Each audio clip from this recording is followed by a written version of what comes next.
काकिया की ये काका ये फोटो ना बाजू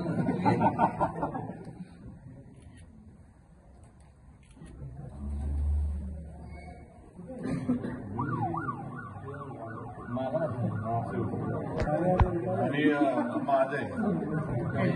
माझं नाही तसं नाही. तुम्हाला वाटेल सार्वजनिक बांधकाम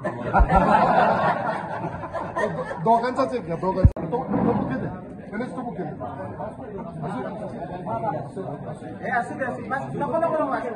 ठीक आहे. गुरुजींचा फोटो घ्या बाबा.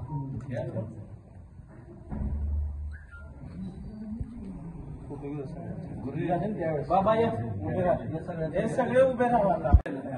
अध्यक्ष अरे मला पण बोलू ना काहीतरी. लक्ष्मणचा घ्या मला. लक्ष्मण पाहिजे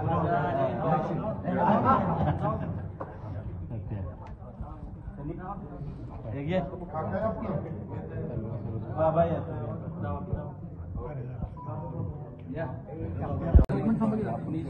जरा मागे सर मागे सर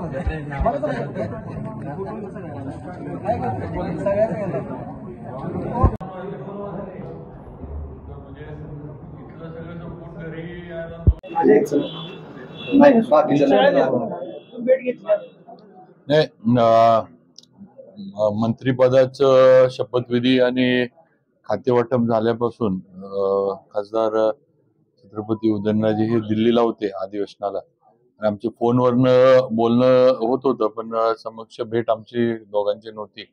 असे आले आणि आज आता कालच सार्वजनिक बांधकाम विभागाची जबाबदारी ही माझ्यावर देवेंद्रजींनी दिली.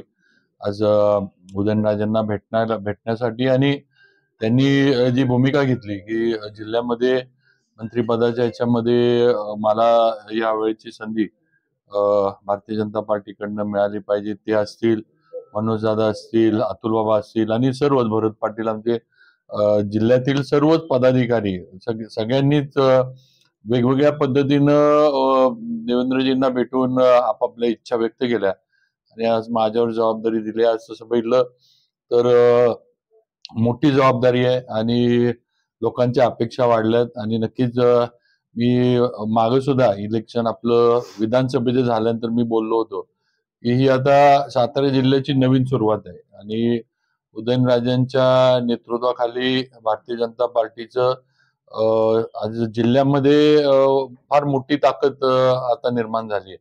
लोकसभेला आपण अटीतटीची निवडणूक झाली, पण त्या याच्यामध्येच भारतीय जनता पार्टी किती खोलवर आहे, रुजली आहे हे आपण दाखवलं आणि महाराज त्यावेळेला खासदार झाले.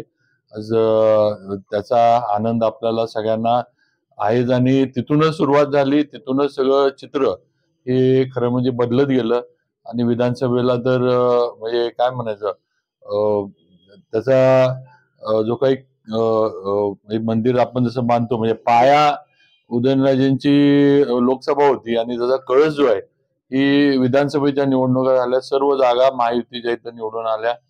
मला वाटतं लोकसभा मतदारसंघामध्ये सातारा एकमेवच असेल की ज्या ठिकाणी सगळ्या जागा लोकसभा मतदारसंघातल्या महायुतीच्या निवडून आल्यात. दुसरीकडे इकडे तिकडे थोडं झालं असेल. नक्कीच आम्ही सर्वजण मिळून उदयनराजेंच्या नेतृत्वाखाली चांगल्या पद्धतीने काम करू. राज्य आणि केंद्र या दोन्हीचं समन्वय या निमित्तानं कायम राहील आणि पुढे सुद्धा जिल्हा परिषदा वगैरे आता सगळ्या स्थानिक स्वराज्य संस्थेच्या निवडणुका येणार आहेत, त्यात सुद्धा सर्वांना बरोबर घेऊन आम्ही नक्कीच पुढची वाटचाल करू.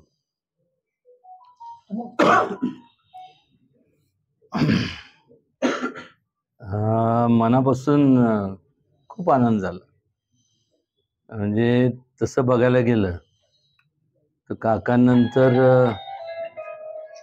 आज बऱ्याच वर्षानंतर या जिल्ह्याला संधी मिळाली आणि त्यावेळेस मला आठवतंय मग अभयसिंगराजे काका असतील, विलास काका असतील, विक्रमसिंग पाटणकर सरकार असतील, त्यानंतर हा जो जिल्हा आहे ज्या जिल्ह्यात संपूर्ण अनेक चळवळी या जिल्ह्यात निर्माण झाल्या, या जिल्ह्याला प्रतिनिधित्व मिळालं नाही आणि आज एक सोडून आज 4 मंत्रीपद या जिल्ह्याकडं सुपूर्त करण्यात आले. शिवेंद्रराजे, त्याचबरोबर मकरंद आबा, त्यानंतर जयभाऊ आणि शंभूराज. तर आज आज एवढे 4 मंत्रीपद दिल्यानंतर आज जिल्ह्याची जबाबदारी पण वाढली. या चौघांना मनापासून खरोखर शुभेच्छा आहे आणि मला खात्री आहे की या सगळ्यांच्या माध्यमातून जास्तीत जास्त आता हे जिल्ह्याचे मंत्री नाही आहेत, राज्याचे लक्षात घ्या. त्यामुळं अख्ख्या संपूर्ण राज्याची जबाबदारी या सगळ्यांवरती असता